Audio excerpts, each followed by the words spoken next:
This is a download from BBC London 94.9.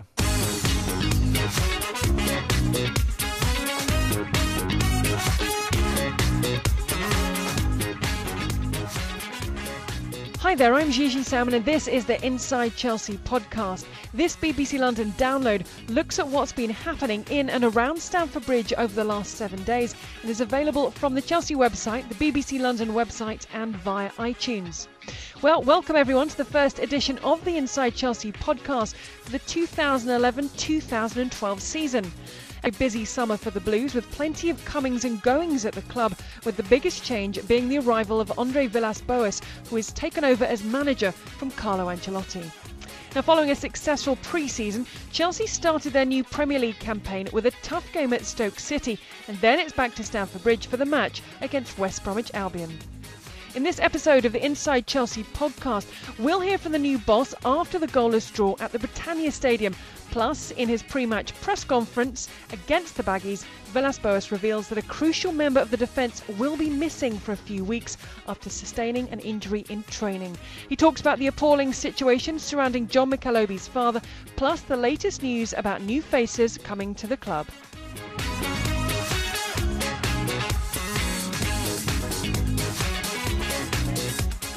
Now, it might not have been the start Andre Villas-Boas would have liked to his Chelsea managerial career, but he'd have to settle for a 0-0 draw in a tightly contested match with Stoke City at the Britannia Stadium.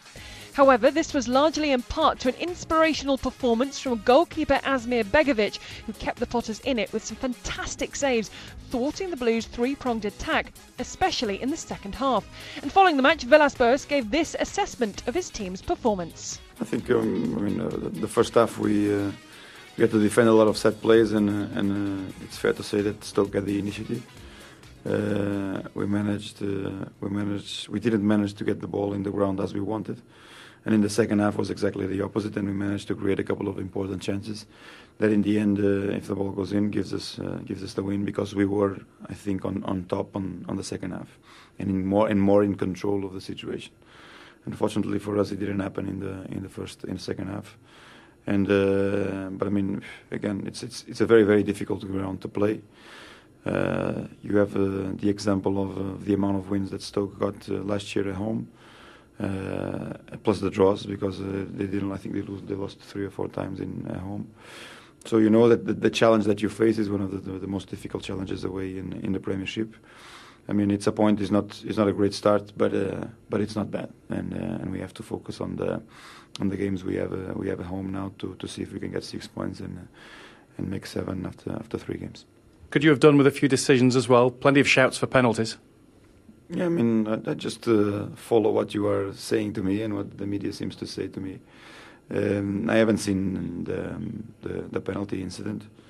I think it more or less relates to an incident that Gerrard had a couple of years ago, running into the box and being fouled, and the penalty was given. Not blaming the referee, because it's this decision making in the end. So whatever he thought he thought right. What seems to me is that you might have to get some balance between the pushing and grabbing in set plays, because here at Stoke, and because of the fact that it's their football, it's difficult when you are blocked in that way. Did you get just the sort of game you expected at Stoke? I think so, and I was saying to the radio that it doesn't just reflect the Premiership, because it's a very, very particular ground and a very, very particular way to play. I mean, in the end, it plays up to the satisfaction of the fans, so I'm nobody to comment on that. But it's difficult, and it provokes you a great challenge. I mean, I think in the end, if a goal goes in, it's important for any team that plays here, because you feel a little bit more comfortable, and it's decisive maybe on the running of the game, and that's what we were trying to find on the second half. Pity we lost the first 45 minutes trying to get it, but in the second half we tried to raise our level to get the goal. What were the brightest spots for you, defensively, or Torres' sharpness maybe? No, I think in general, listen, just a pity that those first 45 minutes we could have played a little bit better, and maybe it played out today, played the difference on the result. The second half, I think, was a great effort from everybody, because we kept the line up and we kept very, very courageous in the halfway line, always having the initiative, but unfortunately not finding the back of the net. It'll be a busy rest of August. Will it be busy in business too, transfer-wise? I don't know, maybe for the others, maybe for us, but I don't know. Listen, I think it gets pretty exciting in the last week of August. Again, running up to this game, we were very happy with what we have, and let's make sensible decisions from now on if we need it or not. Oh, welcome. Do you think you're going to enjoy this? Yeah, I think so. It's one of the massive challenges of the world, and I'm up for it, and my players are up for it, and full of hunger to be successful. So everybody is trying to get the Premiership title back to us. I'm Gigi Salmon and you're listening to the Inside Chelsea podcast. Now the Blues' next match is against West Bromwich Albion, and at his pre-match press conference he had some worrying team news regarding his goalkeeper. Peter Cech yesterday suffered a medial ligament injury and he will be out for 3 to 4 weeks. Yeah, it was an incident towards the end of training, a normal training incident, and he fell awkwardly with the weight on top of him. And he stretched it a little bit, the medial ligament. So nothing. We expected much worse when we saw the incident. So he's made the MRI, and the good news is that it's just 3 to 4 weeks. Earlier this week, the club announced that midfielder John McAlobey had played in the game at Stoke, despite knowing that his father had been abducted back in his homeland of Nigeria. McAl's father, Michael, was seized just before the weekend, but the player insisted on playing in his club's Barclays Premier League opener at the Britannia Stadium. Andre Villas-Boas said it was a very tricky situation for his player, but he admires the way that he's handling the situation. Well, it's, as you know, it's a very, very difficult situation, personal situation. I wouldn't like to extend myself because it's a very, very sensible situation. Mikel, of course, made himself available again for the game, and we are counting on him. So he is available to be selected, and so if we decide, he will play. And with less than 2 weeks to go before the transfer window closes, Andre Villas-Boas brought the assembled media up to date with the latest round of transfer speculation, including the arrival of Belgian striker 18-year-old Romelu Lukaku. Well, we are deciding. I mean, things can happen, as I told you. At the moment, we were satisfied up to the running of the Stoke game with what we had, and we are satisfied up to the running of the West Brom game. Oriol arrived yesterday, so he trained today for the first time, and Lukaku's papers is almost done, so we get that clearance as well. So straight away, 2 new player availability. Let's put it like that. Will Lukaku be available for the weekend, do you think? Yeah, I think so. The papers are all clear.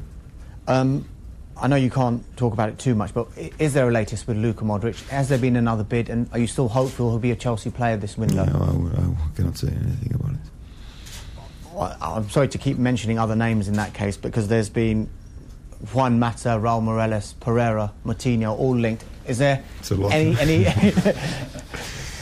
anything you can tell us on any of those? I mean, why don't we dwell? Why don't we dwell on the names that already have been spoken about and never came? So it's another example.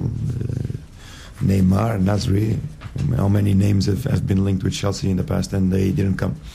So we take it lightly. I think, on our operations in whatever we do or not in the market, we try to keep it as silent as possible, and it's up to you guys to speculate and sometimes investigate properly the situation. But I cannot make any further comment on those players because they are not my players.